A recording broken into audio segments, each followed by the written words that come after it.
문대원의 위클리 매거진.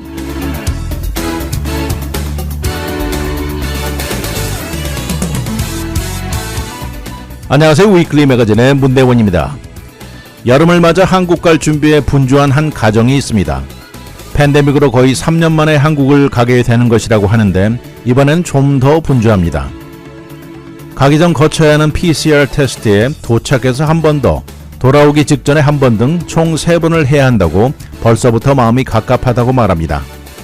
꼭 가야 하는 이유가 있어서 가는 것이겠지만 이런 걸림돌은 작년에 비하면 한결 수월해진 것 같기는 합니다. 작년 이맘때 한국을 가야 했던 사람들은 한국 도착과 함께 14일이라는 격리 절차를 거쳐야 했던 것은 보통 일이 아니었습니다. 그러나 아직도 많은 미국 한인들은 급한 일이 아니면 이런저런 걸림돌이 다 없어질 때까지 구태여 한국 가는 것은 멀리 주시만 하고 있습니다.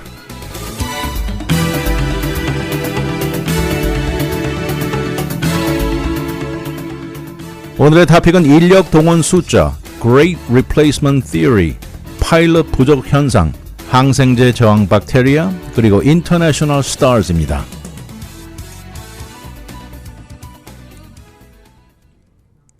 최근에 이곳 미국에서는 총격 사건들이 여기저기서 많이 벌어졌는데요.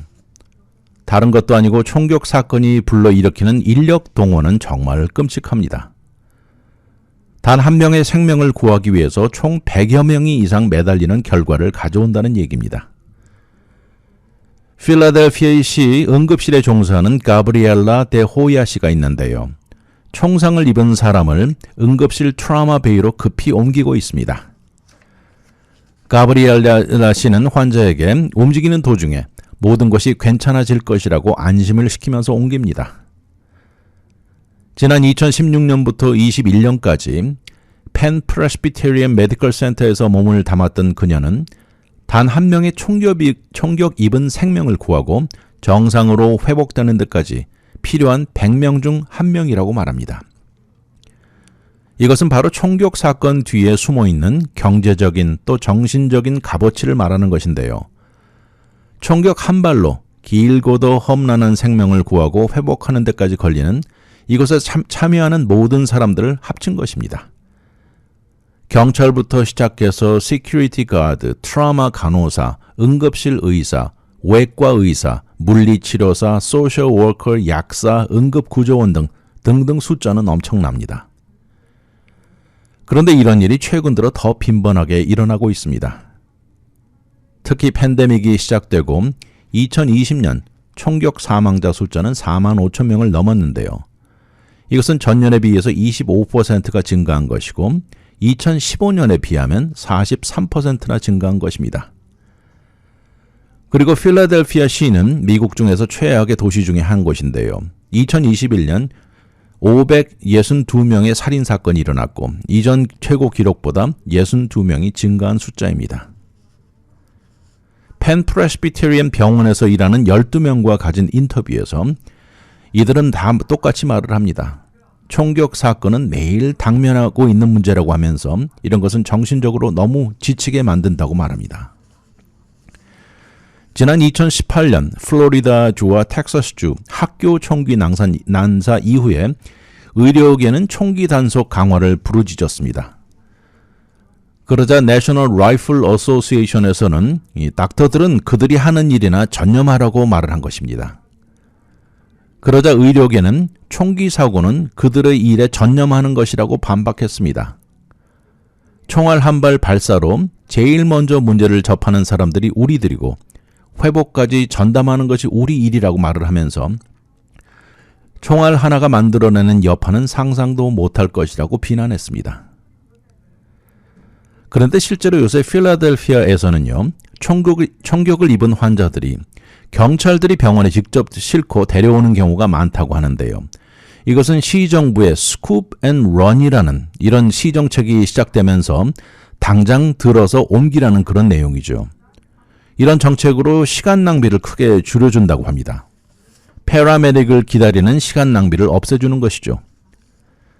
총격을 입은 사람을 경찰차 뒷좌석에 눕히고 이제 움직이면서 무전기로 병원에 준비를 시킵니다. 그렇게 해서 병원에 도달했을 때는 이미 대기 중인 것이죠. 이렇게 스쿱 앤 런으로 병원에 도달하는 환자들이 살아서 들어오는 확률을 아주 높여줬다고 합니다. 이렇게 총격을 입은 환자가 응급실에 도착하면 제일 먼저 시큐리티 가드가 누구보다도 먼저 이 총기가 어떤 무기를 소지하고 있는지부터 확인합니다. 그리고 응급실 안에 트라우마 베이로 옮겨지게 되는데요. 그러면 파라메딕은 환자 옷을 가위로 자르고 총알이 들어간 자리를 먼저 확인합니다. 그리고 그 자리를 페이퍼 클립으로 표시하고 이런 이유는 엑스레이를 찍었을 때 나타나게 하는 이유입니다. 이렇게 각자 맡은 일이 정신없게 돌아가는 것 같지만 그래도 다 정해져 있는 순서대로 이루어지고 있습니다. 환자 혈압을 재고 혈관 주사 튜브를 끼고 간호사는 환자의 정신 상태가 어떤지를 확인하는 질문도 동시에 하고 있습니다. 침대 머리맡에는 의사와 2명의 치료사들이 필요에 따라서 대기하고 있으면서 호흡기 벤틸레이터를 부착시킵니다. 그리고 그 옆에는 약사는 대기하고 있으면서 처방약 지시를 기다리고 있습니다. 이런 트라우마 간호사는 이런 과정을 기록하는 임무를 띠는 사람도 있는데 컴퓨터에 모든 것을 입력합니다. 어떤 대화가 이루어졌는지, 총격의 위치는 어디인지, 또 총알이 발견되었는지 여부 등 기록하는 모든 것이 기록됩니다. 이렇게 피해자가 트라우마 베이에 도착하고 아주 분주하고 많은 일이 일어난 것 같지만 이 모든 일은 10분 안에 이루어지고요. 그리고 나서 환자는 엘리베이터로 수술실로 향합니다. 수술실 안에 들어가면 그 안에는 최소한 2명의 의사가 대기하고 있고요. 또 1명의 마취과 의사, 2명의 간호사, 또 수술실 과정에 필요한 기술 멤버 몇 명이 대기 중입니다. 심한 부상 환자들은 종류가 많습니다. 자동차 사고도 있고 어디서 떨어지거나 여러 가지 다양한 종류가 많지만 그렇지만 총격 환자 경우는 다릅니다. 다른 다양한 응급 환자의 경우에는 어떻게든 그 환자를 편안하게 에어백을 받쳐준다든지 완충 자극을 해준다든지 여러 가지가 있지만 총격을 입은 환자의 경우는 모든 것이 당장 급한 상황이 대부분입니다. 몇 배 더 시간과 싸움이라는 것이죠. 총상 환자들 중 급한 수술을 거쳐야 하는 경우에는 수술 다음에 중환자실 ICU에 들어갈 확률이 높습니다. 그리고 그 안에 의사들과 간호사가 담당하게 됩니다. 또 총격 환자의 대부분의 경우는 혈액 손실이 높을 경우가 높아서 수혈이 필요하고 호흡기 부착이 거의 대부분이라고 합니다. 이런 이유로 중환자실에 있는 의사들과 간호사들은 적절한 그때그때 판단력이 절실하고 중요합니다. 정신건강 상태는 어떤지, 심장 혈관계 상태는 어떤지, 또 통증에 대한 모든 것을 적절하게 조절하는 것이 중요합니다. 사실 어떻게 보면 총을 발사하는 데는 1초도 걸리지 않는 그 순간이죠.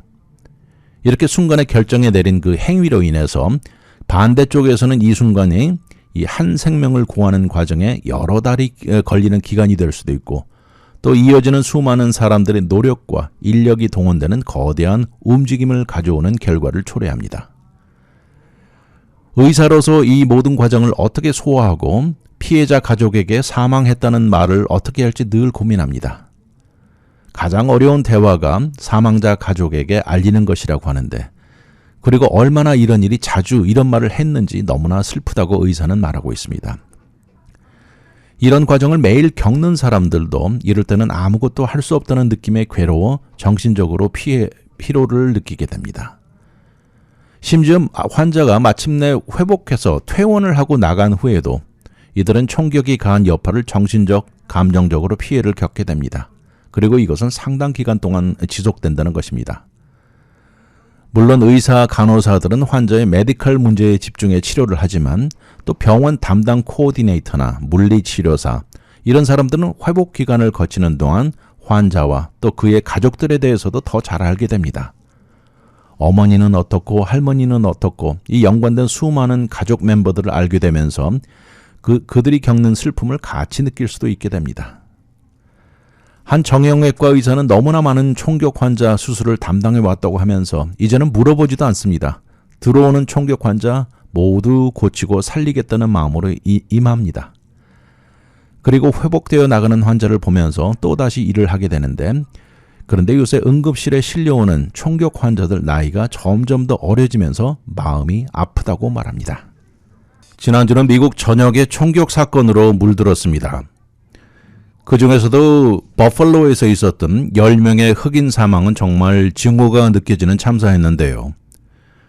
불과 18살의 백인 청년이 백인 우월주의자로 흑인들이 많이 살고 가는 동네 마켓에서 총격을 가하면 이런 장면을 소셜미디어에 올리기까지 했습니다. 그리고 그 자리에는 백인 우월주의 다큐멘터까지 놓고 나간 것으로 알려지고 있습니다. 극단 우파들이 주장하는 음모론인 Great Replacement Theory는 최근 격렬한 폭력과 총격을 자극한 것으로 알려지고 있습니다. 이런 예는 지난 2019년 뉴질랜드에서 크라이스트 처치 모스크 총격에 범인은 학살을 경고하기도 했는데요. 결국 이 범인은 51번의 살인 혐의와 40건의 살인 미수의 유죄를 인정하고 테러 혐의까지 인정했습니다. 또 2017년 샬럿스빌 참사에서도 우파를 결집시키자는 내용의 United the Right이 써있는 이런 톨치를 들고 참석한 KKK 멤버들이나 니오나치 그룹으로 구성된 시위대 역시 이 학살의 영향을 크게 입은 것입니다. 이들이 주장하는 것은요, 미국의 현 이민 정책으로 미국으로 들어오는 유색 인종들로 인해서 백인 사회와 서방 문명이 파괴되고 붕괴된다는 것입니다. 이번에 버팔로 총격 범인은 18살의 백인 페이튼 겐드론이라고 나와 있는데요. 온라인에 180페이지가 넘는 그 다큐멘터를 올려놓았는데 그 내용은 유색 인종들에 의해서 백인들이 대체되는 위기에 처해 있다고 있습니다. 이렇게 지난 5년 동안 최악의 참사들이 이런 학살에 크게 영향을 입은 것인지 역력하게 나타나고 있는데요. 근데 이것의 역사를 알고 보면 사실 아주 오래된 뿌리를 가지고 있습니다. 70년이 넘는 그 예전에 미국의 한 상원의원이 같은 맥락의 백인 사회와 백인 문명을 파괴하는 경고의 책을 펴낸 적이 있었습니다. 이 사람은 미시시피 주지사를 2번 역임했고요. 1935년에서 47년까지 상원 의원을 했던 민주당의 티오도르 G. 빌보 의원입니다. 이 사람은 시간이 갈수록 점점 더 강해지는 백인들에게 인종차별을 주장하고요. 유태인 배척을 주장하던 사람으로 결국 이것으로 나중에는 추락한 사람입니다. 당시 빌보 의원은 대놓고 이탈리안과 유태인들을 비하하는 서한을 거의 매일같이 보냈지만 그래도 대부분의 차별은 흑인을 겨냥하는 것이었습니다. 그가 1947년에 내놓은 책이 있는데요. 책의 타이틀도 참 엄청납니다. 타이틀이 뭐라고 써있냐면요. Take your choice. Separation or Mongrelization. 이게 무슨 뜻이냐면요. 분리시킬지 잡종화를 할 것인지 둘 중에 하나를 선택하라는 그런 끔찍한 의미이죠. 유색인종을 비난하고 비하하는 발언을 서슴지 않았던 이 사람은 본인은 지난 9년 동안 아주 중립적인 입장에서 지난 3만 년 동안 전 인류, 인종에 대한 모든 기록과 책자를 읽고 터득하고 연구했고 철저한 분석을 통해 왔다고 말을 했습니다. 그렇게 해서 그 본인이 내린 결론은 노예로 미국의 땅에 발을 디디고 그 이후에 미국에서 태어난 흑인들에 대한 위협이 증가한다고 말을 하면서요. 이것에 대한 해답은 바로 단 한 가지, 이들을 아프리카로 실어 되돌려 보내는 것이라고 강조했습니다. 그러면서 인류 역사상 최고의 문명은 백인 인종이 이룬 것이라고 강조하면서 그런데 거기에 흑인들이 나타나곤 이집트 같은 최고 문명 사회도 붕괴됐다고 하면서 잡종화가 이룬 결과라고 말했습니다. 이런 잡종화 인종들은 문명을 이루어내는데 능력이 미달되고 그들을 둘러싼 환경에 이루어진 문명과 문화를 찾을 수 없다고 말했습니다. 그러면서 결론은 우리 백인 인종이 최고의 위협에 접해 있다 이렇게 말을 했습니다. 그러면서 현재 미국에서 진행되고 있는 타인종의 피가 섞이거나 흑인이나 백인 사이 결혼 비율을 볼 때 앞으로 9번의 세대가 지난 300년 정도 후에는 백인은 남아있지 않을 것이라고 말을 합니다. 그래서 오히려 남아있는 모든 인종들은 황색이나 노란색이 될 것이라고 말을 합니다. 그리고 전문가들이 그때 당시에도 내놓은 과학적인 인종차별 증거를 묵살하면서 최근에 미국 땅에 발을 디딘 독일 유태인이 이 거대한 미국을 파괴하려 한다고 주장하면서 미국 시민이 된 이탈리안 이민자들을 추방해야 한다고 말을 했고요. 타인종 간의 결혼은 색깔을 나누는 선이 불분명해지게 만든다고 말을 했습니다. 그러면서 본인의 백인 인종에 피가 섞이고 잡종화가 되면서 백인이 서서히 파괴되고 유색 인종으로 갈아치워지는 것보다는 오히려 본인은 차라리 원자폭탄으로 사라지는 것을 선택하겠다고 말을 했습니다. 이렇게 강경한 사람이 이렇게 주장하고 있는 이때 당시도 특히 미시시피도 미국은 서서히 변하고 있었습니다. 그때 당시 많은 백인과 흑인 미국 병사들이 세계 2차 대전을 마치고 집으로 돌아올 시기이면서 우선 흑인들에게 투표권도 주어지지 않는데 불만은 점점 더 커졌고요. 또 2차 대전 동안 히틀러의 유태인에 대한 증오에 진저리가 나서 시달려서 집에 돌아온 미국 병사들도 집에 돌아와 보니 미국에서 인종차별이 진행되는 것에 등을 돌리게 된 것입니다. 이렇게 해서 재선에 도전한 빌보 의원은 선거 캠페인에서도 갖은 인종차별 언어는 모두 사용했고요. 흑인들이 투표하지 못하게 백인들을 선동하는 캠페인까지 벌입니다. 유태인과 흑인을 비난하면서 결국 민주당 프라이머리에서 이기고 11월 선거에서는 상대방 후보가 나오지 않아서 당선됐습니다. 그의 악랄한 인종차별적인 언어와 행동은 갈수록 강해졌는데요. 그러다 1946년 Meet the Press에 나와가지고 본인이 KKK 멤버라고 인정했습니다. 그렇게 해서 미국 의회에서는 빌보를 쫓아내자는 움직임이 일어나기 시작했고 공화당 상원의원인 로버트 태프트는 빌보는 미 상원의 수치라고까지 말했습니다. 이어지는 그의 불법적인 뇌물 기록만도 여러 개가 나오고요. 문제를 꼬리를 물고 터져가면서 1947년 그때 당시는 상원이 공화당이 컨트롤하게 바뀌면서 빌보를 과연 상원 자리에 남게 하는 것을 두고 양당 치열한 논쟁이 매일같이 벌어졌습니다. 그러다 하루 상원 마이너리티 리더였던 알벤 바클리 의원은 빌보 의원이 구강암을 수술을 받기 위해서 미시시피로 돌아갔다고 보도를 했는데 그리고 1947년 8월 빌보 의원은 사망하고 만 것입니다. 결국 상원 자리를 되찾지 못한 결과를 가져왔죠. 그의 커리어는 인종차별과 유태인 증오, 반이민으로 짙게 물들어 있습니다. 그의 흑인, 유태인, 이탈리안, 그리고 모든 이민자들에 대한 적개심과 증오는 오늘날까지도 이어지고 있습니다. 팬데믹 기간 동안 모든 것의 부족 현상을 피할 수 없는 상황이지만요. 지금 비행기 파일럿도 예외는 아닙니다. 그동안 팬데믹 기간 동안 새로운 파일럿 고용과 훈련 트레이닝도 완전히 중단되었고요. 또 조기 은퇴하는 파일럿 숫자가 합쳐지면서 지금 완전히 파일럿 부족 현상을 전국적으로 겪고 있습니다.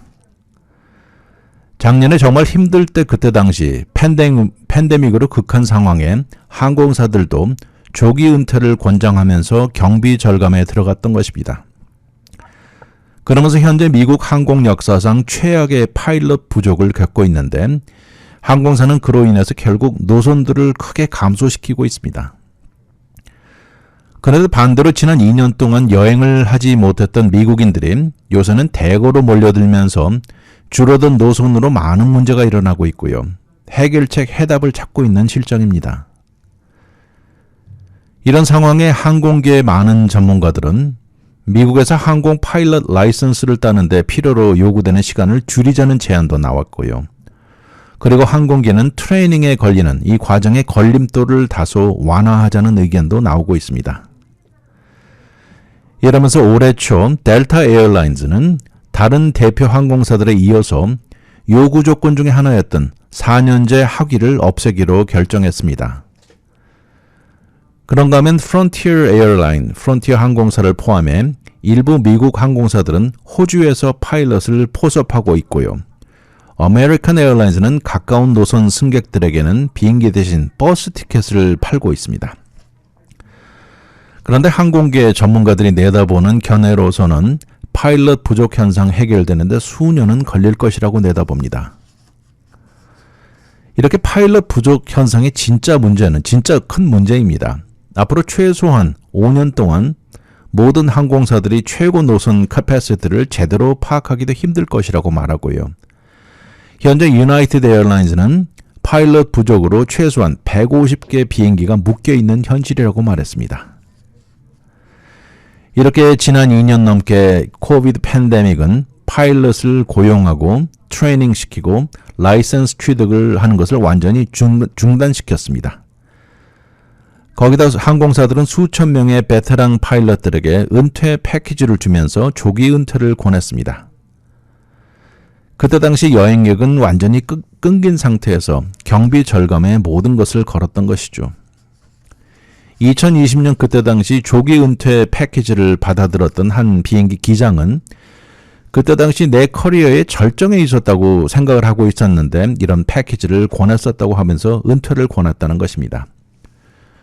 그러나 이제는 항공사가 파일럿 고용에 훈련에 고전을 면치 못하면서 감당할 수 있는 노선은 크게 줄어든 현실입니다. 미국의 대표적인 대형 항공사들 전체적으로는 올해 한 해에만 12,000명의 파일럿을 고용하려고 합니다.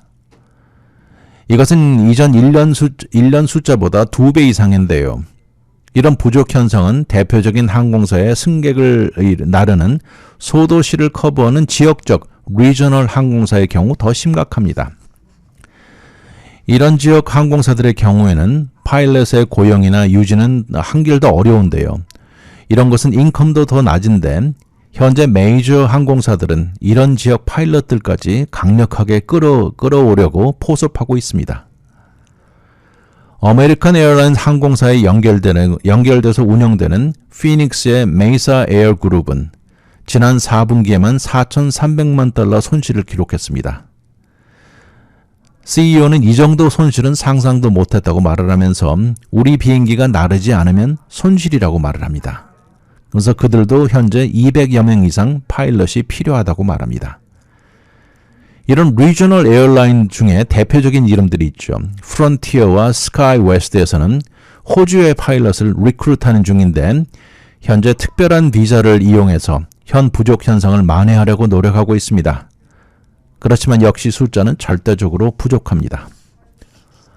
아메리칸 에어라인, 델타, 유나이티드에 연결시키는 리저널 항공사 리퍼블릭 에어웨이즈는 미국 정부에 페티션을 제출했습니다. 그러면서 군인 출신 파일럿이나 비행기 조정이 포함된 2년제나 4년제 프로그램을 마친 사람에 한해서는 요구 조건을 750시간으로 줄여줄 것을 부탁했는데 원래 비행기 조정이 가능하게 현재 트레이닝의 요구 조건은 1,500시간이라 절반인 셈이죠. 그렇지만 이런 움직임에는 비행기 사고로 가족을 잃은 사람들에게는 이런 것은 절대 용납되지 않습니다. 현재 미국 내 라이선스를 소지한 파일럿 중 51살에서 59살까지 이 사이 나이 숫자는 3분의 1인데요. 그러면서 앞으로 5년 안에 파일럿들 중 13%는 은퇴할 것으로 전망하고 있습니다. 이렇게 파일럿 부족과 항공계 전체 노동력이 부족하면서 올해 성장률을 다시 생각하게 만들고 있습니다. jetblue 에어웨이즈와 알래스카 에어라인즈는 최근에 올해 성장 전망을 축소한 회사들이고요. 이런 회사 리스트는 점점 더 늘어가고 있습니다. 이렇게 새 파일럿을 고용하는데 걸림돌이 많은데요. 그 중에 가장 큰 것 중에 하나는 바로 이러는 과정에 들어가는 비용이 엄청납니다. 물론 대형 항공사 전보기 조종사 연봉은 1년에 350만 달러를 넘어가지만 여기까지 가는 과정의 비용은 엄청납니다. 전국에서 최고 규모 파일럿 학교인 ATP Flight School 같은 경우에 라이선스를 얻기까지 들어가는 이 돈은 7개월 코스가 있는데요. 7개월 동안 풀타임 프로그램이고 여기 들어가는 경비는 92,000달러입니다. 이렇게 하고 나면 끝이 나는 게 아닙니다. 그러고 난 후에 파일럿은 필요한 비행 시간을 마치는 데 걸리는 기간이 길게는 18개월 이상까지도 걸립니다. 이러는 과정에 파일럿 학생을 가르치기도 하고요. 어떤 경우에는 바닷가 광고 배너들을 나는 과정을 할 때도 있습니다. 절대 파일럿들이 한쪽으로 다 들어가고 반대쪽으로 줄줄이 나오는 것이 아니라고 말합니다. 지난 12월 유나이티드 에어라인은 애리조나주의 자체 내 파일럿 학교 유나이티드 에이비에이트 애카데미를 시작했고요. 앞으로 2030년까지 5,000명을 배출할 계획을 가지고 있습니다. 그리고 그 중에 절반은 여성과 유색인종 학생으로 구성될 것이라고도 말했습니다. 그리고 라이선스를 딸 때까지 들어가는 모든 경비를 회사가 부담하게 된다고 말합니다. 이 액수는 약 한 학생당 $17,000 정도 들어가는 것이라고 하는데 현재 신청자 애플리케이션을 받고 있습니다. 애초 2020년 2월에 플라이트 스쿨을 인수한 유나이티드 항공사였는데요. 그렇지만 그때 팬데믹이 모든 것을 중단시켜가지고 이제 다시 계획에 박차를 가하고 있습니다. 지난주에 300여 명의 후보부터 시작했다고 나와 있네요. 아무튼 현재 당면에 있는 파일럿 부족의 해답은 절대 단기간에 나오지 않을 것입니다. 전 세계 의학계에 항생제에 저항하는 박테리아 문제는 상당히 머리 아픈 일이고 숙제입니다. 그런데 이번에 다소 희망적인 뉴스가 나왔는데요. 이렇게 항생제 저항하는 박테리아 치료 방법이 상당히 전망이 좋다는 것입니다. 바로 페이지 테라피라고 부르는 것인데요. 이것은 박테리아를 먹는 바이러스입니다. 이 방법은 항생제도 필요 없이 이루어지는 과정이고 바이러스가 박테리아 안에 침투해서 죽이는 방법이죠. 그런데 이 방법은 최근에 처음 새로 나온 것이 아니고 100년이 넘는 긴 역사를 가지고 있습니다. 그런데 이렇게 왜 뒷전으로 밀렸을까요? 한층 더 획기적이면서 그때 당시 이익이 높은 항생제가 발견되고 개발되면서 뒷전으로 밀린 것입니다. 그런데 이제 항생제 저항이 글로벌 차원의 큰 문제가 되고 점점 커지면서 페이지 방법에 대한 관심도가 다시 고개를 들고 있습니다. 매년 미국 안에서만 280만 건의 항생제 저항 감염이 일어나고 있고요. 그중에 3만 5천 명이 사망하고 있습니다. 3살 당시 어린이 시절에 시스틱 파이브로시스를 진단받은 멜로리는 평생 70번이 넘게 입원을 했고 치료를 받아왔습니다. 그렇게 스탠포드 대학까지 졸업한 멜로리는 폐 이식까지 받고 불행히도 얼마 안 돼서 결국 25살의 나이로 사망했습니다. 그런데 이때 사망할 때 그녀의 사망 이유가 시스틱 파이브로시스 때문이 아니었고 오히려 항생제에 저항하는 박테리아 인펙션 때문에 사망한 것입니다. 그러자 그의 아버지는 다각도로 연구와 조사를 한 결과 왜 페이지 테라피를 시도하지 않았는지 병원 측에 의뢰까지 했습니다. 그랬지만 그때 당시는 병원에 이것이 아직 시도된 적이 없다고만 말했습니다. 이렇게 박테리아 페이지라고 부르는 이 언어는요. 그리스어로 박테리아 이터, 박테리아를 먹는다는 의미를 가지고 있죠. 이것을 먹어서 죽이는 방법입니다. 이것은 바로 1915년에 발견되었는데 그때 당시에는 이것이 콜레라 아웃브레이크에 사용됐다고 나와 있습니다. 그렇지만 앞에 말한 대로 페이지 방법은 뒷전으로 밀리고 잊혀져 갔는데 이렇게 잊혀진 몇 가지 이유가 있습니다. 첫 번째는 이 방법이 그때 당시 완전히 안전하다는 것을 연구가들이 일반인들에게 증명하지 못했던 것이 첫 번째 이유이고요. 두 번째는 더 중요한 이유로 앞에 말한 대로 페니실린 등 다른 항생제가 발견되고 항생제가 한층 더 쉽게 환자에게 주어지기 시작하면서 이렇게 뒷전으로 밀린 것인데 1940년대에서 60년대 사이 항생제 개발이 엄청나게 진행되던 시기였습니다.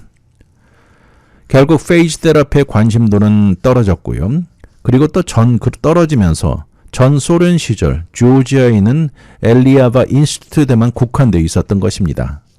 그러니 그때 당시 미국에서는 이 방법이 소련과 연관이라 절대 미국적인 것이 아니게 여겨지면서 뒷전으로 더 밀린 것이죠.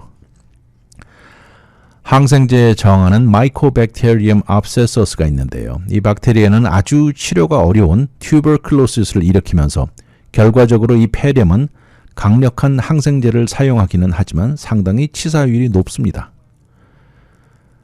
그런데 이렇게 어려운 마이코박테리움 압세서스를 페이지 방법으로 성공적으로 치료한 것이 2019년에 있었습니다.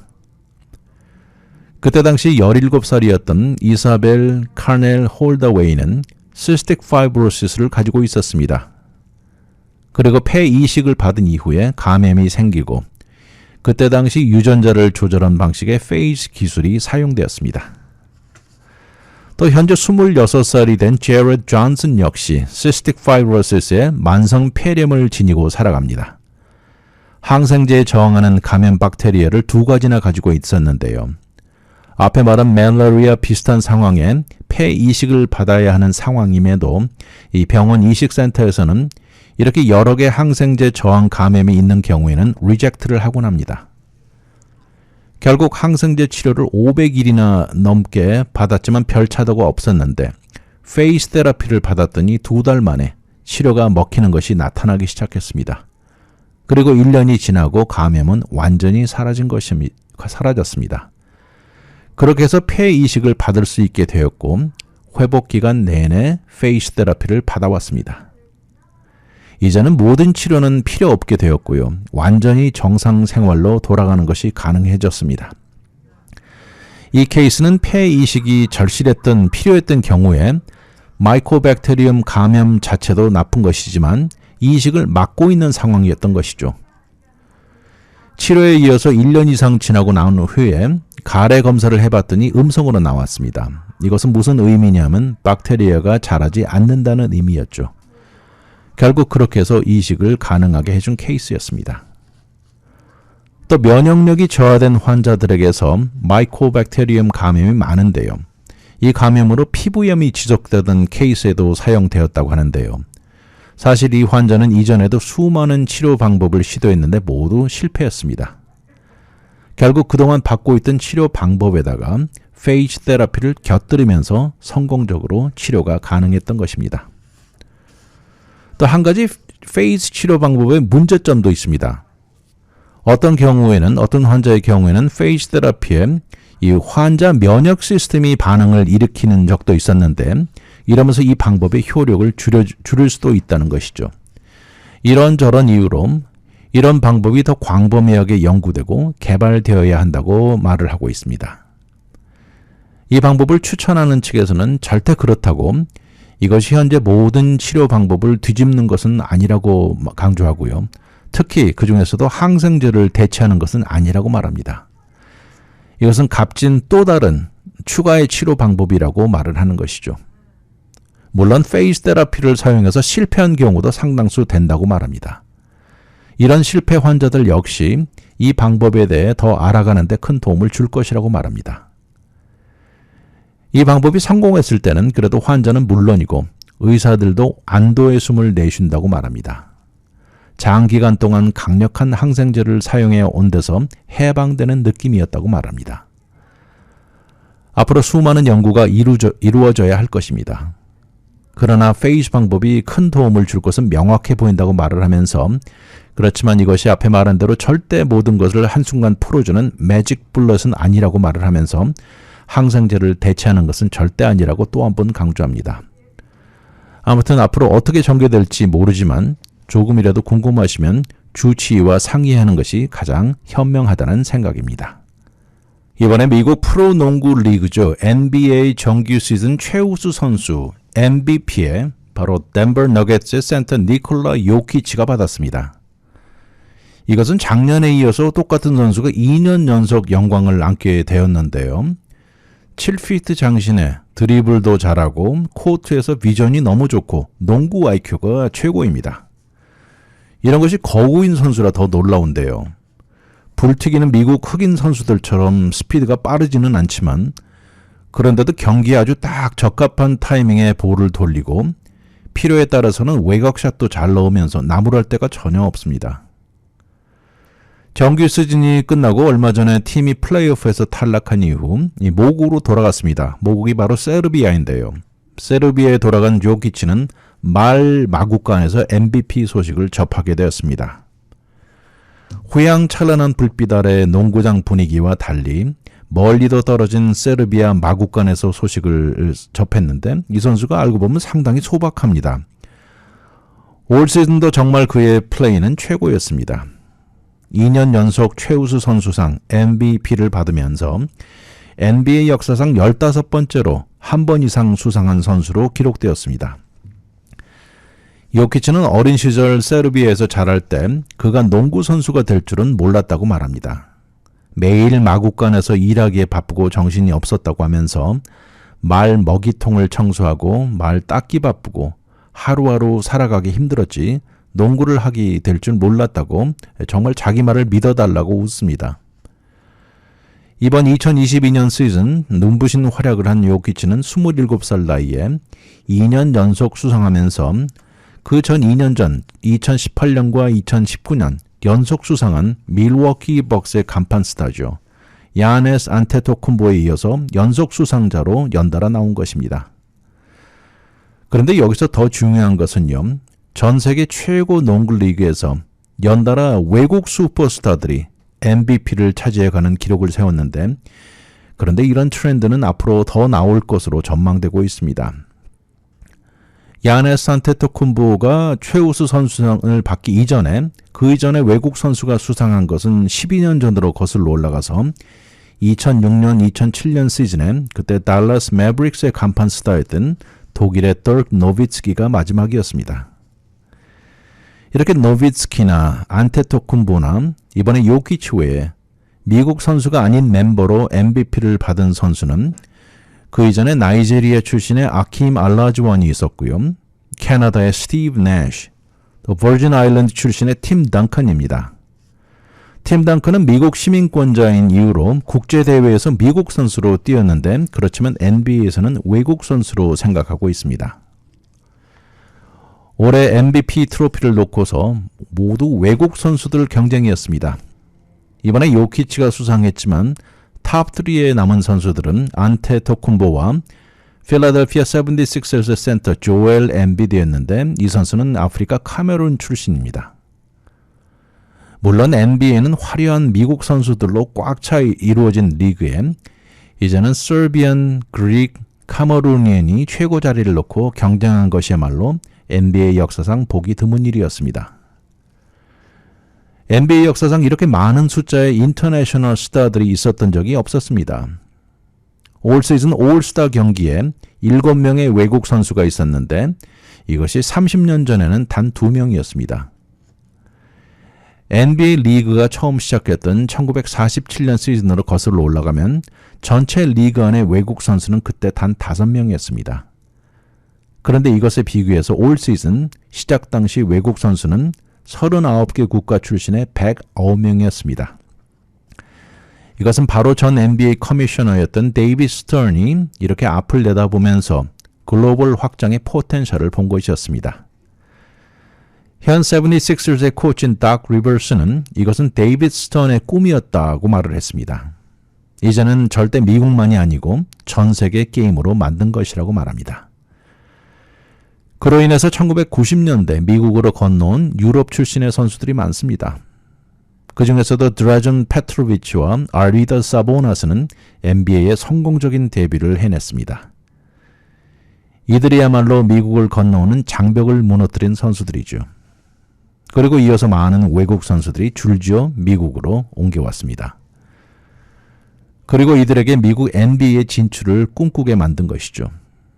현재 사보나스의 아들 도만타스 사보나스는 세크라멘토 킹스에서 뛰면서 올스타에 뽑혔습니다. 그러니 어떻게 보면 이렇게 인터내셔널 슈퍼스타들이 몰려들면서 이런 변화는 놀라운 것이 아닙니다. 지난 27년 동안 NBA 드래프트에서 1번으로 전체 1번으로 뽑힌 선수가 외국 선수가 11번이나 됐습니다. 이번에 최우수 선수상 MVP에 외국 출신 선수 3명이 경쟁을 했다면 앞으로 그 경쟁에 뛰어들 슈퍼스타가 또 한 명 있습니다. 바로 현재 달라스 매브릭스의 간판 스타 루카 돈치치입니다. 돈치치는 슬로베니아 출신 가드인데요. 요키치와 같이 예전에는 모두 유고슬라비아 한 나라였던 것이죠.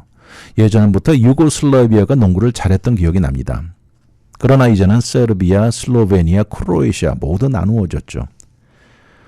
2019년 신인상 루키 오브 더 이어를 수상한 돈치치는 18살 당시 그때 당시 유로리그의 레알 마드리드에서 활약하면서 MVP를 받았습니다. 그리고 올 시즌 플레이오프에서 거의 혼자 활약하면서 지금 서부조 웨스턴 컨퍼런스 파이널에 진출해 있습니다. 앞으로 이 선수 돈치치의 NBA 장래는 무궁무진합니다. 이 선수가 최우수 선수상 수상은 시간 문제로 보고 있습니다. 이렇게 돈치치, 요키치, 안토토쿤보의 엠비드까지 인터내셔널 슈퍼스타들이 줄줄이 이어지고 있습니다. 요키치는 세르비아 농구의 간판 스타이고 안토토쿤보는 그리스를 NBA에 올려놓았고요. 돈치치는 슬로베니아 농구 스타로 한 점 부끄러움이 없는 슈퍼스타입니다. 이런 차원의 소셜미디어를 타고 번지는 그들의 인기와 영향력으로 차세대 어린 외국 선수들의 발굴도 끊임없이 이루어질 것입니다. 농구 아카데미가 글로벌 차원에 늘어나고 있으면서 앞으로 NBA 20년 후에는 어떤 모습일지 궁금한데요. 이제 미국 농구 슈퍼스타들이 나이가 들어가면서 러브론 제임스가 37살, 케빈 두란이 33살, 스테판 커리가 34살이면서 은퇴 나이가 가까워옵니다.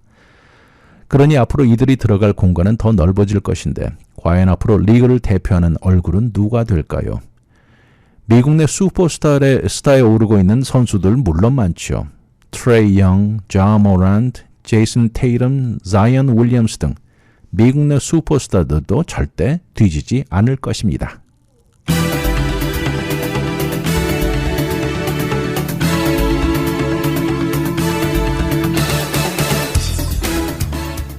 전 세계 최고 농구 리그인 NBA의 화려한 슈퍼스타들과 그들의 활약은 정말 눈부십니다. 지난 수십 년간 저도 한 명의 팬으로 즐겨온 NBA에 이제는 외국 스타들이 그들의 위치를 확고히 만들었습니다. 특히 유럽 선수들이 미국에서 눈부신 활약을 하면서 지난 4년에 걸쳐 외국 선수 2명이 연달아 2년씩 리그 최고 우수 선수상인 MVP를 차지한 것입니다. 그러나 미국 출신 선수들도 절대 만만치 않습니다. 여러 명의 차세대 미국 슈퍼스타들과 외국 출신 스타들이 앞뒤를 다툴 것이면서 다음 세대 NBA는 더 화려해질 것이라고 큰 기대가 앞섭니다. 위클리 매거진은 인터넷을 통해 다시 들을 수 있습니다. radiokorea.com에 들어와 다시 듣기를 누르시고 편안한 시간에 들으십시오. 또한 위클리 매거진을 유튜브에 들어와 RKTV 1540을 통해서도 들을 수 있습니다. 이 프로그램은 KBS, MBC, SBS, NGC, 라디오 코리아 등 14개 한국방송 채널이 운영되는 디렉구성 TV 제공입니다. 지금까지 위클리 매거진 진행의 문대원이었습니다. 감사합니다.